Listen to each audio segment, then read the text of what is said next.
Saya sudah wudhu, sudah baca doa sebelum tidur, tapi mengapa mimpi saya masih buruk Pak Ustadz? Ya, namanya setan.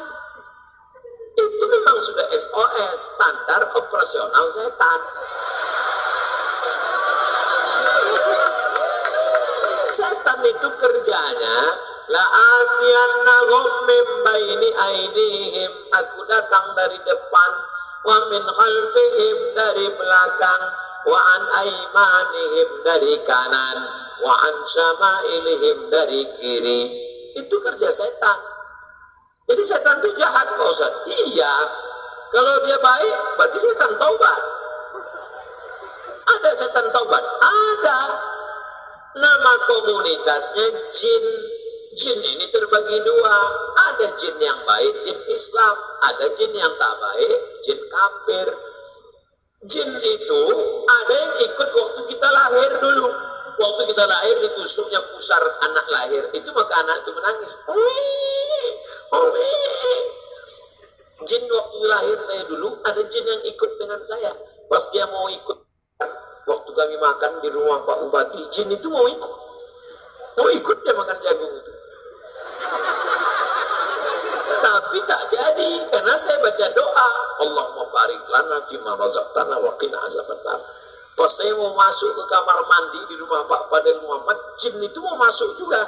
Tapi tak jadi, karena saya baca doa, Allahumma inni a'udzubika minal khubuthi wal khaba'ith. Pas saya mau tidur, dia mau ikut juga, tapi tak bisa. Saya baca doa, Bismika Allahumma ahya wa amut. Jangan dibaca sekarang, nanti tertidur di tanah lapang. Makanya kita suruh baca doa itu. Tapi ada jin yang kerjanya tak jelas. Itulah jin yang di pokok-pokok kayu, di sumur-sumur tua. Ini namanya jin nonjok. Tak jelas ya. Kadang di warung-warung kopi duduk main gaple, itu tak jelas ya. Kita minta dijauhkan dari jin. Qul a'udzu birabbin nas, malikin nas, ilahin nas, min syarril waswasil khannas alladzi yuwaswisu fi sudurin nas minal jinnati wan nas. Makanya baca itu. Jadi yang berbisik itu siapa Pak Ustaz? Bisa kali jin, bisa nas. Kawan kita pun yang berbisik, kita bacakan juga itu. Kabarnya Syan itu dipromosikan naik jabatannya karena dia pakai dugaan. Qul bin nas malikin nas dan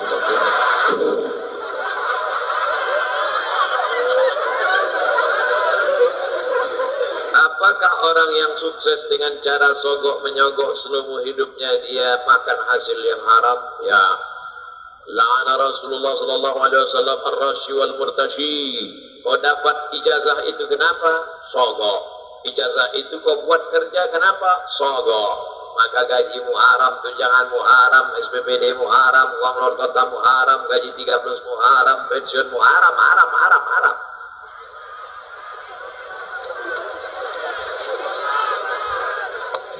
Hajimu haram. Duit dari haram dibawa pergi ke Makkah. Labbaik Allahumma labbaik, labbaik la syarika laka labbaik, innal hamda wan ni'mata lak wal mulka la syarika lak. Apa kata malaikat? La labbaik wa la sa'daik. Kau tak dapat haji mabrur karena kau berangkat dengan uang haram. Sedekah tak diterima. Innallaha thayyibun, Allah maha suci. La yaqbalu illa thayyiban, Allah tidak menerima kecuali yang suci-suci saja. Apa efeknya haji yang tidak mabrur? Tidak ada perubahan. Heran saya nengok Pak Haji itu Pak Ustaz. Dulu sebelum berangkat haji celana pendek. Sekarang setelah haji nggak pakai celana sama sekali.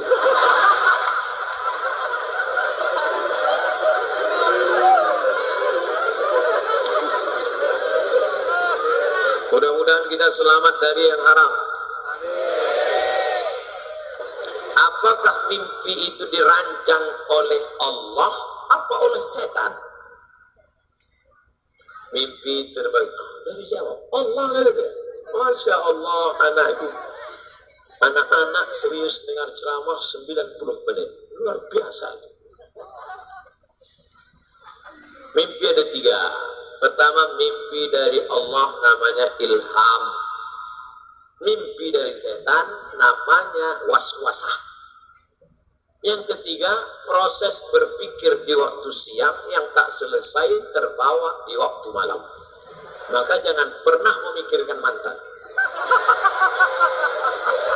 Takutnya nanti malam tersebut dia yang kata istrinya, aku di sini bang, bukan engkau mantan. Habis pindah periuk ke tempat tidur. Nah, ada mimpi dari Allah ilham, ada mimpi dari setan. Pak Ustaz, saya ketakutan, tapi takutnya bukan kepada Allah, takut begini, takut begitu. Itu dari setan. Kalau mimpi dari setan, gimana respon kita? Maka bangun malam baca ta'awuz, a'uz bi kalimatillahi tammati min kulli syaitani wa mati wa min kulli ainin lamah. Gak ingat bacaan itu Pak Ustaz? A'uz billahi minasyaitonir rajim. Tiup ke sebelah kiri dengan sedikit air liur. Jangan diludah. Betul kan suaminya tidur sebelah. Bismillahirrahmanirrahim. Emang aku setan. Makanya sebelum tidur itu baca doa. Sebelum tidur baca Fatihah sekali, Qul huwallah 3 kali, Qul a'udzu falaq sekali, Qul a'udzu nas sekali, ayat kursi sekali. Qul huwallah sekali 3 kali, Fatihah sekali, Qul huwallah 3 kali, Qul falaq sekali, Qul a'udzu nas sekali, ayat kursi sekali. Tiup ke tapak tangan, hembuskan ke muka, ke kepala untuk menjaga dari godaan setan, sihir, santet dan macam-macam black magic. Apa hukum bila aku ajak suamiku sholat berjamaah tapi suamiku tak mau? Ini namanya back mengatur kiper. Yang mengambil air, memercikkan air ke wajah, itu suami ke istri atau istri ke suami? Suami. Kalian, wahai kepala rumah tangga, kalian yang mengambil air, memercikkan ke wajah istri kalian. Bangun! Itu kalau nikahnya udah 2 tahun. Anak-anak lajang. Rupanya anak-anak ini manggilnya bukan gitu. Anakku. Nanti kalau kalian sudah berumah tangga, kalian ambil air, kalian siramkan ke wajah bini kalian. Siram, percikan. Kalau dia tak juga sholat, baru kalian hidupkan kerana. Kan? Bukan ibu mengajak bapak. Suami saya nggak mau sholat, Pak Ustaz. Suami ibu kalau tidak sholat, yang nyuruh dia sholat adalah 6 wali ibu. Ibu punya wali 6. Tapi katanya wali 9, itu wali songo. Ibu punya wali 6. Ayah, kakek, abang, adik, abang ayah, adik ayah. Wali ibu yang 6 tadi memanggil suami ibu. Fir'aun, sini kau sebentar. Sini. Dulu, 5 tahun yang lalu kau datang ke rumah ini meminang anak gadis kami. Kau datang pakai sarung, kau datang pakai peci. Kami sangka kau sholat. Rupanya aksesoris kau saja. Sekarang anak gadis kami mengaku, rupanya kau tak sholat. Kenapa kau tak sholat? Ibu punya wali, Bu. Ibu punya wali. 6 wali ibu itu yang menasihati dia. Jangan ibu, jangan pulang dari sini, panggil. Bang, sini sebentar. Duduk sini. Assalamualaikum warahmatullahi wabarakatuh. Tentu dia ketawa, lucu ente. Sekarang banyak orang nggak ngerti. Suami nggak sholat, suami nggak ngasih nafkah, suami KDRT. Macam nikah sama Mike Tyson, salah sikit biru, salah sikit hijau. Mana ini? Ibu punya wali, wali ibu kasih tahu. Nanti kalau suaminya ngomong, ini rumah tangga saya, jangan intervensi. Goblok, saya walinya. Bukan cuma sekedar waktu nikahnya saja. Jangan sampai anak gadis kita dibodoh-bodohi oleh orang laki-laki. Pokok pangkalnya kenapa? Pendidikan. Masukkan anak laki-laki pendidikan agama. Supaya ngerti dia hak dan kewajibannya. Begitu juga dengan anak perempuan. Anak perempuan ibu, sekolah agama, pondok pesantren, ngerti dia. Nanti kalau suaminya macam-macam. Adinda, kita sudah nikah, rumahmu adalah rumahku, mobilmu adalah mobilku, surgamu di bawah tapak kakiku.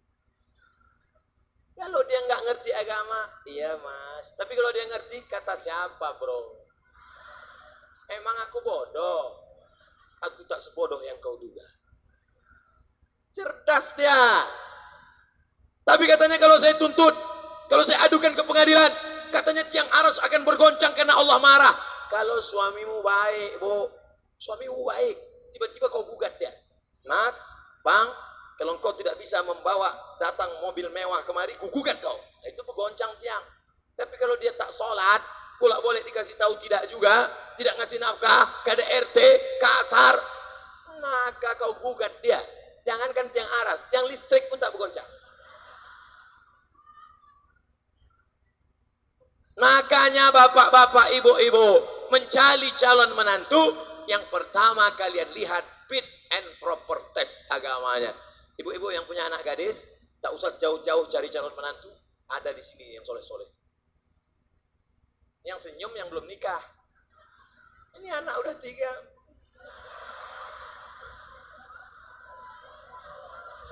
Mohon dijawab Ustadz pertanyaan saya. Iyalah.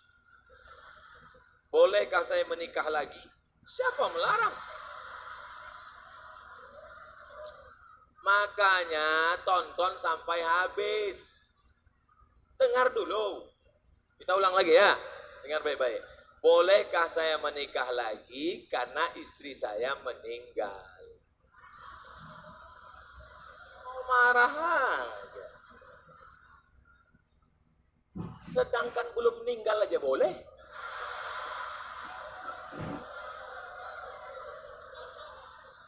Ibu tenang, saya mau mancing-mancing mereka aja. Bapak-bapak yang ketawa di bawah, istrinya ada di atas, hati-hati pulang nanti. Pulang nanti, kenapa waktu Ustadz gitu kau ketawa? Aku nggak ada ketawa, ini rekamannya. Tapi dia merekam dari atas. Mungkinkah saya bisa berjumpa dengan istri saya di akhirat nanti? Atau mungkin saya hanya bisa berjumpa dengan calon istri yang kedua itu nanti? Iya juga ya. Bapak ini punya istri, habis itu istrinya meninggal, nikah dia lagi. Nanti di akhirat dia sama yang mana? Wa naza'na ma fi qulubihim min ghillin. Kami cabut dari hati mereka rasa benci, ghillin, rasa hasad, ghillin, rasa marah. Di akhirat itu tak ada kelahi, tak ada supas rapah, tak ada caci maki. Semuanya orang ridho, tenang, adem, ayam, tentram. Kalau ada ibu yang berkata, tapi saya nggak senang sekarang. Nanti kau jadi senang.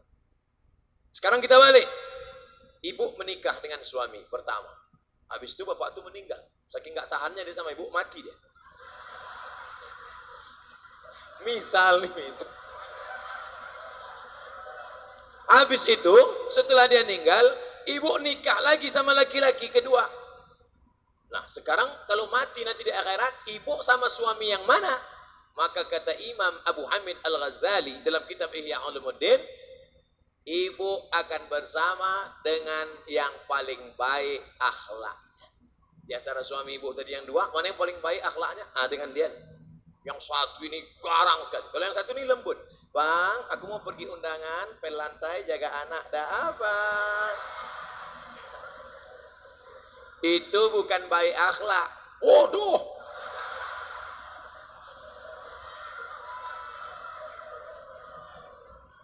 Dah, selesai. Jangan kita bahas lagi. Nanti kalau kita bahas terus, apa kata ibu ini? Luka lama berdarah lagi. Hukum orang yang utang. Nah, ini nanti banyak yang kena nih. Jangan pulang dulu, jangan pulang dulu. Bagaimana orang yang berutang punya kemampuan tapi dia tak mau membayar? Ayat yang paling panjang dalam Al-Quran tentang hutang. Surat Al-Baqarah 282. Ingat itu. Al-Baqarah 282. Ayat yang paling panjang tentang hutang. Salatmu banyak, puasamu banyak, zakatmu banyak, ke Makkah bolak-balik, tapi hutang tak kau bayar. Di akhirat nanti kau akan dituntut, salatmu kau kasih ke dia, puasamu kau kasih ke dia, zakatmu kau kasih ke dia. Setelah amalmu habis, akhirnya dosa dia pula dipindahkan kepada engkau. Maka pulang dari sini jangan langsung pulang ke rumah bayar hutang. Orang mati syahid akan dapat 4. Pertama, tidak merasakan sakaratul maut. Sakaratul mautnya macam dicubit saja. Yang kedua, tidak merasakan azab kubur. Yang ketiga, tidak merasakan hisab. 4, langsung masuk surga. Illat dain, kecuali hutang. Sedangkan mati syahid saja hutangnya tetap dituntut. Apalagi mati konyol. Bayar hutang, bayar hutang, bayar hutang. Jangan terlalu banyak ngutang. Mobil ngutang, rumah ngutang, motor ngutang, panci ngutang, rice cooker ngutang. Satu-satunya yang lunas di rumahnya itu bininya. Andai bini boleh ngutang, bini pun utang juga. Aku nikahkan engkau dengan anakku dengan mahar sebencuk cincin emas, ngutang. Orang kalau utangnya tak banyak, maka detak jantungnya normal. Tapi kalau banyak utang, banyak utang. Apakah sholatnya diterima Pak Ustadz? Sholatnya masih bolong-bolong. Man taraka sholata muta'ammidan, siapa yang meninggalkan sholat secara sengaja, faqad kafara jihara, kafirlah dia secara nyata. Kalau atasanmu nelpon, bukan main, ya Pak, sebentar Pak, ya Pak, sebentar Pak, ya Pak, sebentar Pak, ya Pak, sebentar Pak, ya Pak, sebentar Pak. Tapi kalau Allah yang memanggil, hayya 'alas shalah, kau aja duluan lah. Saya sebagai pimpinan tidak peduli kepada atasan. Ustaz, ada hadis yang berbunyi surga itu terletak di bawah kaki ibu. Apakah masih ada surga di bawah tapak kaki ibu yang sudah murtad, berpindah agama?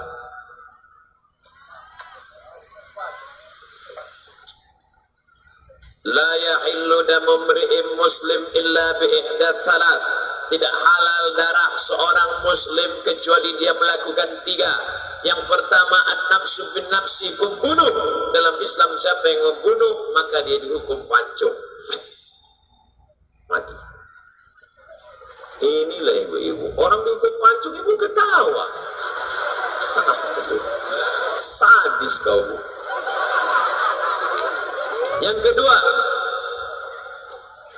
as-sayyibuz zani, orang yang berzina, hukumannya ditanam di dalam tanah, dilempar batu sampai mati.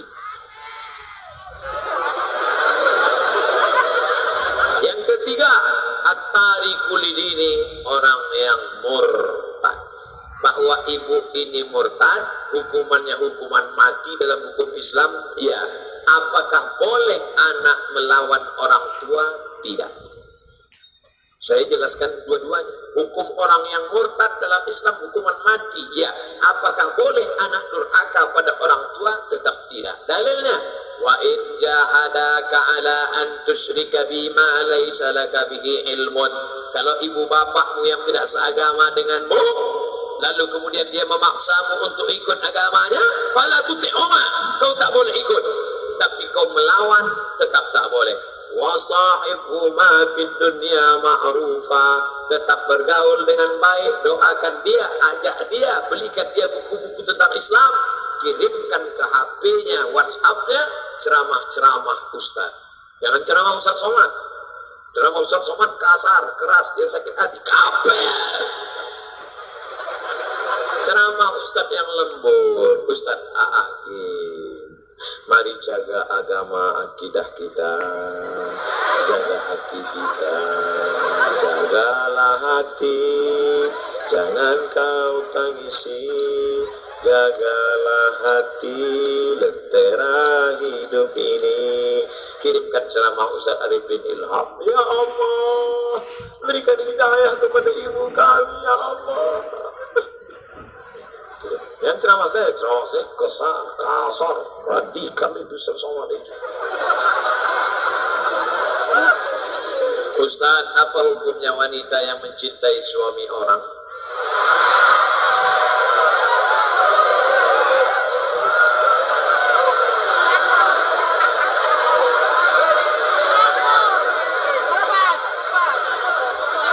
Hidup ini ada yang kita bisa memilih dan ada yang kita tidak bisa memilih. Betul?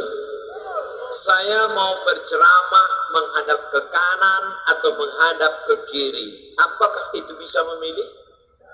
Bisa. Saya mau menghadap ke kanan, saya hadap kanan. Saya mau menghadap ke kiri, saya hadap ke kiri. Itu bisa memilih. Saya mau ceramah berdiri atau ceramah duduk. Apakah bisa memilih? Bisa. Saya mau berdiri, saya mau duduk, terserah saya. Tapi ada yang tidak bisa memilih. Apa itu? Cinta. Cinta tak bisa.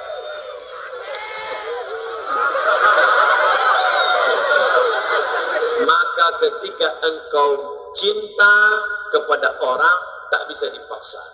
Bisa tak? Kau harus cinta. Makanya Kais tak bisa meninggalkan Laila. Karena hatinya sudah tertawan. Sampai akhirnya Kais itu gila. Dan Kais adalah orang yang sembuh di tepi Ka'bah. Ayahnya berdoa di tepi Ka'bah. Dan ketika Kais sudah sehat, maka ditanya oleh orang, Kais, ya, ad-dunya turidu, al-laila turidu amid dunya wa ma fi tawayaha. Kais, kau suka dunia beserta isinya atau Laila? Nama perempuan itu Laila.